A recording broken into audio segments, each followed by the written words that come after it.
So, Jared, what do you think we need to do to help these young guys get a handle on how to use their emotions for good, use their emotions effectively, that these emotions that they've been thrown around by are actually assets in the right hands?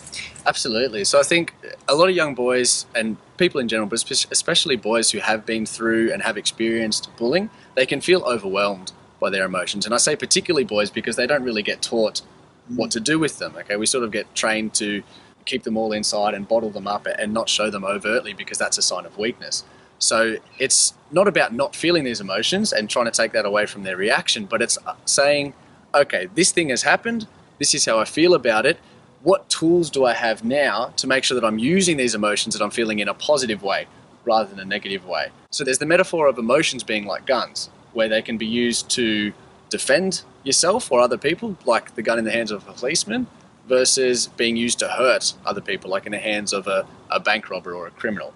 So it's definitely about understanding that emotions are powerful and not becoming a slave to them. Okay, so not lashing out in anger or sulking in sadness and becoming really internalized and depressed because you feel upset about something.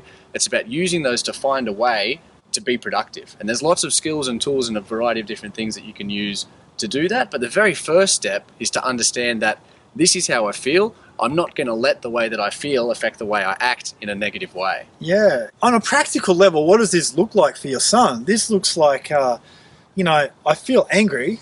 Am I going to go and punch a wall and hurt my hand? And the wall, I guess. Or am I going to go, yeah, I feel angry because there was an injustice there. How do I want to deal with that next time? And that pain, I guess some painful emotions, that pain can either spur us on to make changes we need to make, or it can spur us on to do stupid things. And so, being a young guy, it's a hard thing to learn, and they're not going to get it right first time, but those emotions are powerful and they're helpful.